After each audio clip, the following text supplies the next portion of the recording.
ज्यावेळेस बोर्ड फाडला तिथपासून आम्ही मग शपथ घेतली की ह्या कंपनीला कायदेशीर धडा शिकू. सगळ्या प्रत्येक गोष्टीत आता आम्ही ज्या आम्हाला तक्रारी करायच्या आहेत त्या केलेल्या आहेत.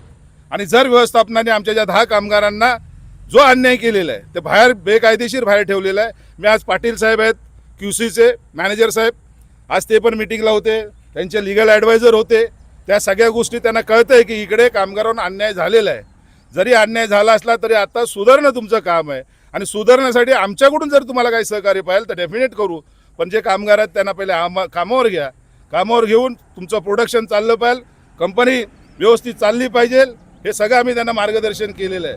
म्हणून पाटील साहेब तुमच्या मालकांना पण सांगा की पहिला जो गरीब माणूस आहे, जो कामगार आहे, त्याला पहिलं कामावर घेऊन तुमची जी पद्धत आहे कामाची ते अजून कशी सुदृढ होईल, अजून कसं उत्पादन जास्ती होईल, ह्या पद्धतीने तुमचं उत्पादन निघेल.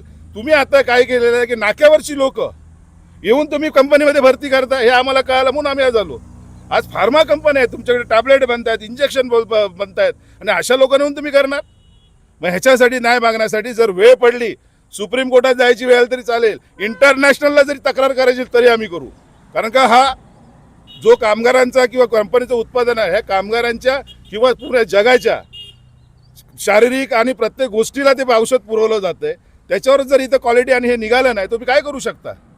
म्हणून तुम्हाला मी विनंती केलेली आहे की अशा गोष्टी होऊ नये. जर काही कंपनीला आमच्याकडून संघटनेकडून सहकार्य पाहिजे तर आम्ही डेफिनेटली पहिल्याच वेळेस सांगितलं आहे, आत्ता पण तेच सांगतोय. आणि जो अन्याय तुम्ही केलेला आहे, इव्हन इथं जे कॉन्ट्रॅक्टची मुलं आहेत त्यांना पण मिनिमम वेज नाही, त्यांना रजे देत नाही. काही कामगारांना कायद्याने दिलेले आहेत ना 21-22 रजा वार्षिक, तुम्ही त्याचा अभ्यास करा. कुठल्याच मुलाला इथं काय मिळत नाही.